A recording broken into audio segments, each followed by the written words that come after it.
સજાનંદ સ્વામી મહારાજની જય, હરિપ્રસાદ સ્વામી મહારાજની જય, પ્રગટ ગુરુ હરિપ્રબોધ જીવન સ્વામી મહારાજની જય જય જય. સ્વામીજીએ અને પ્રબોધ સ્વામીએ આ મંદિર થકી મારા જીવનમાં શું કાર્ય કર્યું એની વાત કરવાનો આજે મને તક મળી. એટલે જ્યારે સેવા મળી તો રિયલાઇઝ થયું કે આપણે પાછા ફરીને જોઈએ કે શું ચેન્જીસ થયા છે લાઈફમાં. ત્યારે રિયલાઇઝ થયું કે એકચ્યુઅલમાં તો મંદિરે જે કાર્ય કર્યું છે, સ્વામીજીએ પ્રબોધ સ્વામીએ મંદિર થકી જે કાર્ય કર્યું છે શબ્દમાં વણી શકાય નહીં, એને અનુભવવું પડે. એટલે એ અનુભવ, 2-3 અનુભવની આજે વાત કરીએ મારા જીવનના. 2016 ને 17 એન્ટ્રી પોઈન્ટ કે જ્યારે આ મંદિરમાં અમે જ્યારે પહેલી વાર મંદિરમાં પધાર્યા હતા, ત્યારે હું એક લોજિસ્ટિક કંપનીમાં કામ કરતો હતો. ટ્રાન્સપોર્ટ ડિપાર્ટમેન્ટમાં હતો અને 4 on 4 ઓફની મારી શિફ્ટ. એટલે 4 દિવસ જવાનું, 12 કલાકની શિફ્ટ હોય અને શિફ્ટમાં બી એટલું ટેન્સ વાતાવરણ હોય, એટલું સ્ટ્રેસફુલ હોય કે 1 સેકન્ડ કે 1 મિનિટ નવરી મળે નહીં. પ્લસ જ્યારે બી કદાચ કોઈ પ્રોબ્લેમ થઈ જાય તો 12ના 14 કલાક ક્યારે થઈ જાય કોઈને ખબર પડે નહીં અને પે તો મળે નહીં.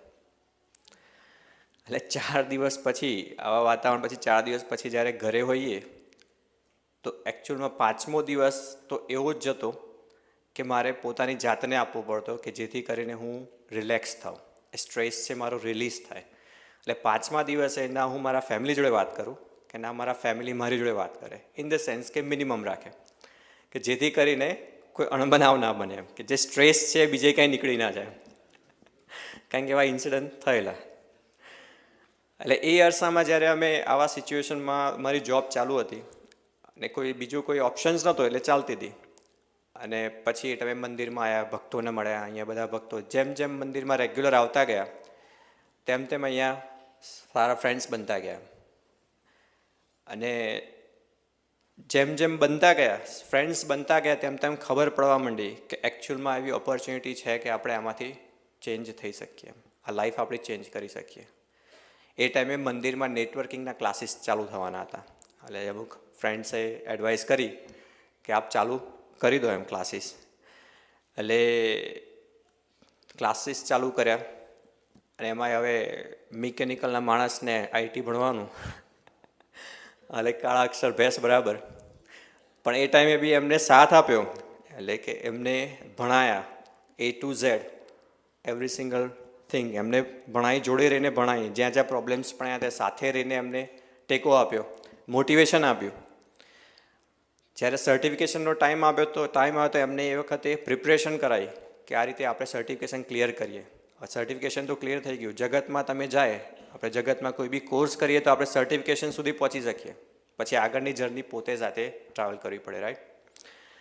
પણ એમને ભક્તોએ જોડે રહીને સીવી કઈ રીતે બનાવવું, સાથે સીવીને ડે ટુ ડે જે ચેન્જીસ કરવા પડે, અપગ્રેડ કરવું પડે, તો એને કઈ રીતે અપગ્રેડ કરવું જોઈએ, કઈ રીતે એપ્લિકેશન કરવી જોઈએ, કઈ રીતે ઇન્ટરવ્યૂ આપવું જોઈએ, ઇન્ટરવ્યૂમાં કયા ક્વેશ્ચનના કયા આન્સર્સ આપવા જોઈએ, એ બધું જ જોડે રહીને 1 by 1 ગાઈડન્સ આપ્યું.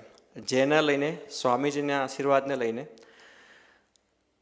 ટ્રાન્સપોર્ટમાં જોબ કરતો પર્સન એ આઈટી નેટવર્કિંગમાં જોબમાં લાગી ગયો, એમ એટલે કે નેટવર્કિંગમાં જોબ લાગી ગઈ, એટલે આઈટીમાં શિફ્ટ થઈ ગયા, એટલે કે લાઈફ બેટર થઈ ગઈ. એટલે કે મંદિર થકી સ્વામીજી, પ્રબોધ સ્વામીજીએ મારી લાઈફનો એક મોટો પ્રોબ્લેમ કે જે કેરિયર, જે યુકેનો કદાચ મોટામાં મોટો પ્રોબ્લેમ છે એ સોલ્વ કર્યો. હવે આનાથી બી એક બીજો આગળ મોટો પ્રોબ્લેમ, જેટલા બી અહીંયા પેરેન્ટ્સ છે એમને ખબર હશે કે યુકેમાં parenting is one of the difficult task, right. કે કિડ્સ, સ્વામીજી પ્રબોધ સ્વામી કે આપણા જીવનની સાચી મૂડી શું, એમ તો કે આપણા કિડ્સ, કે જે આપણા જીવનની સાચી મૂડી છે. એટલે કે જ્યારે શરૂઆતના દિવસો હતા, મંત્રભાઈ બહુ નાના હતા, લગભગ 4-1 વર્ષના હતા, ત્યારે એક પ્રોબ્લેમ્સ રહે દરેક પેરેન્ટ્સને રહે કે એનું ડેવલપમેન્ટ કઈ રીતે રહેશે, એને એકચ્યુઅલમાં આ યુકેના એન્વાયરમેન્ટમાં સેફ કઈ રીતે રાખી શકશું. આપણને ખબર છે, કદાચ હમણાં જ ડૉક્ટરે વાત કરી કે અત્યારે ટીનેજના બહારનું કલ્ચર એવું છે કે ટીનેજના રૂમમાં જવું હોય તો નોક કરીને જવું પડે. આપણે કદાચ બહાર જઈને પેલી બાજુમાં સ્કૂલ છે, સ્કૂલ છૂટે ત્યારે ઊભા રહીએ તો ખબર પડે કે આ સ્કૂલનું કલ્ચર શું છે. બહાર કોઈ પેરેન્ટ્સને જે સભામાં નથી આવતા, મંદિરમાં નથી આવતા, એવા પેરેન્ટ્સ જોડે વાત કરીએ, સ્પેશિયલી જે ટીનેજ પેરેન્ટ્સ છે, ટીનેજના પેરેન્ટ્સ છે, એમની જોડે વાત કરીએ તો આપણને ખબર પડે કે લાઈફના એકચ્યુઅલમાં પ્રોબ્લેમ્સ શું છે. એમ કેટલું ઇઝી છે ખોટા રસ્તે ચડી જવું, કેટલું ઇઝી છે ડિસ્ટ્રેક્ટ થઈ જવું, કેટલું ઇઝી છે કે ખોટા કામ કે ખોટા રસ્તે, ખોટા માર્ગે ડાયવર્ટ થઈ જવું. જીવનમાં સારા મિત્રો ના હોય તો આ વસ્તુ બહુ ઇઝી છે. અને આજનો ટાઈમ એવો છે કે કોઈએ સબસ્ટન્સને શોધવા નથી જવું પડતું, સબસ્ટન્સ સામેથી જાતે એવા માણસોને શોધે છે. એટલે આ ટાઈમમાં દરેક પેરેન્ટ્સને ચિંતા રહે. એની ચિંતા મને પણ રહેતી હતી. જ્યારે નાના હતા, 4 વર્ષના હતા, ત્યારે એમનું ડેવલપમેન્ટની ચિંતા હતી. પણ જ્યારે મંદિરમાં આવવાનું શરૂ થયું ત્યારે જે ભૂલકુ સભા ચાલે છે એ ભૂલકુ સભાના રેગ્યુલર મેમ્બર થયા. અને શરૂઆતના દિવસોમાં હતા જ્યારે મને શૈલેષભાઈ યાદ કરાવતા એમ કે મંત્રભાઈ મારા ખોળામાંથી ઉતરતા જ નહોતા. એમ 1 સેકન્ડ માટે બી નીચે ના બેસે. એ થોડા ટાઈમ પછી within like about 3 to 4 months મારે મંત્રભાઈને શોધવા જવા પડતા હતા ઘરે લઈ જવા માટે. અને મને ખબર છે કે અમારે લાઇટ બંધ થાય, મંદિરની લાઇટ સ્વિચ ઓફ થાય ત્યાં સુધી કમ્પલસરી અહીંયા રહેવું પડે, નકર ઘરે જવાય નહીં. એમ otherwise it would be difficult task. એટલે you can see the transformation. જ્યારે મોટા થયા અત્યારે સેકન્ડરીમાં છે, સેકન્ડરીના પ્રોબ્લેમ્સ કંઈક અલગ છે. એટલે જ્યારે સેકન્ડરીના દિવસો ચાલુ થયા ત્યારે મને રિયલાઇઝ થયું, કારણ કે બીજા પેરેન્ટ્સને મળીએ, બીજા સ્ટુડન્ટ્સને મળીએ, ત્યારે રિયલાઇઝ થયું કે this challenges are little bit different than the ભૂલકુસ ચેલેન્જીસ. એટલે એ ટાઈમે પાછું એક ક્વેશ્ચન્સ ઊભા થયા કે આમનું આ જે અત્યારે ડિજિટલ વર્લ્ડ છે, સોશિયલ મીડિયાનું વર્લ્ડ છે, એમાં તમને ઇઝીલી કન્ટેન્ટ્સ અવેલેબલ છે. You can watch anything you like, you just have to change your date of birth. You can get everything, right? And they know, everybody knows. It's really difficult to control them or to give them a control environment. હવે control environment જ ના મળે તો પછી you can imagine કે એમના views કેવા હોય, એમનું થિંકિંગ કેવું હોય, એમની સાયકોલોજી કેવી હોય. એટલે એ બધા પ્રોબ્લેમ્સ હતા. ત્યારે સીપીને એમની જોડે વાત થતી હતી. ચિરાગભાઈ કે જે ટીનેજ સભા ચલાવે છે અત્યારે, હરિસેનાના લીડર છે, એને સ્મિતભાઈ, નેવિલભાઈ, ત્યારે એમને આખું પ્રોસેસ સમજાય કે તમે જે પ્રમાણે છે આગળનું જે બધું ચાલી રહ્યું છે, પણ એ બધાથી બી પર એમ કે એ સભા ભરે છે એટલે કે તમે ચિંતા નહીં કરતા. આ જ વસ્તુ મારે બ્રહ્મીય સ્વામી જોડે બી વાત થઈ હતી. એટલે બ્રહ્મીય સ્વામી બી પણ મને એ જ કહ્યું કે ચિંતા ના કરતા, એ સભા ભરતા હશે ત્યાં સુધી કોઈ ચિંતા ના કરતા. અને એકચ્યુઅલી આઈ કેન સી કે આજે 1 વર્ષ કમ્પ્લીટ થઈ ગયું સેકન્ડરીમાં, બટ આઈ કેન સી કે હી ઇઝ કંટ્રોલ હિમસેલ્ફ. કે સ્વામી જે પ્રબોધ સ્વામીએ સભા દરમિયાન જે એમના માટે કામ કરે છે કે જ્યારે બી કદાચ કોઈ લેપટોપ કે ટેબ્લેટ લેવું હોય, ડૉક્ટરે તો વાત કરી કે નોક કરીને રૂમમાં જવાની વાત કરી, પણ એ તો એનાથી બી આગળ કે જ્યારે બી કદાચ કોઈ ડિવાઇસ લેવું હોય તો બી પૂછીને લે. So you can see the change, you can see the transformation. But I can say for sure કે એ ટ્રાન્સફોર્મેશન મારે લઈને નથી, એ ટ્રાન્સફોર્મેશન આ મંદિરને, પ્રબોધ સ્વામીજી આ મંદિરને અને એ સભાને લઈને છે. અને આ તો વાત થઈ 2 જનરેશનની. હવે હું વાત કરું 3જી જનરેશનની. કે થોડા સમય પહેલાં મારા સાસુ સસરા અહીંયા આવ્યા હતા અને થોડા વર્ષો પહેલાંની વાત છે. હવે એ સ્વામિનારાયણ સંપ્રદાયમાં માનતા નહોતા, એમને કોઈ પ્રોબ્લેમ નહોતો, પણ એકચ્યુઅલમાં એ દે ડિડન્ટ ફોલો ઇટ. પણ એ જ્યારે અહીંયા આવ્યા અમારા ત્યાં રહેવા 6 મહિના જેવું એઝ અ પેરેન્ટ્સ બરાબર મળવા માટે, તો અમારી જોડે સભામાં બી આવતા હતા. તો સભામાં આવે, સભા ભરે, બધા ભક્તોના દર્શન કરે, સભામાં જે ચાલે છે એ જોવે, અને સભા પછી જે ભક્તોની અરસપરસની આત્મીયતા છે, જે વાતાવરણ છે સભાને લઈને, એમને બહુ ગમે, એનાથી એ ઇન્સ્પાયર થયા કરે. એટલે થોડા ટાઈમ પછી એ કંઈક નાની મોટી સેવા હોય તો એ કરે. એ ટાઈમે મને યાદ છે કે ભક્તિપત્રીની સેવા હતી. તો ભક્તિપત્રીના સેવા હતી, એનો ઉમંગ જેટલો મને હતો કદાચ એના કરતાં વધારે એમને હતો. કારણ કે લિસ્ટ જેટલું મેં બનાવ્યું હોય તો લિસ્ટ માટે જ્યારે નીકળવાનું હોય તો એ મને રિમાઇન્ડ કરાવે કે ચલો આપણે અહીંયા જવાનો ટાઈમ થઈ ગયો છે. અને દરેક જગ્યાએ અમારી જોડે આવે, વાત કરવામાં બી એ વાત મૂકે. એટલે કે એમને સેવામાં પાર્ટિસિપેટ કરવાનો ઉમંગ હતો. એટલે એ પોર્શન તો ચાલ્યો, 6 મહિના પતી ગયા. પણ જ્યારે એ ઇન્ડિયા ગયા તો ઇન્ડિયામાં બી પાછા એ સ્વામિનારાયણ મંદિરે રેગ્યુલર જવા માંડ્યા, સભામાં રેગ્યુલર જવા માંડ્યા, અને રોજ સવારે પૂજા કરે છે આજે. એટલે we can see the transformation just because of Swamiji Prabodh Swami અને મંદિર.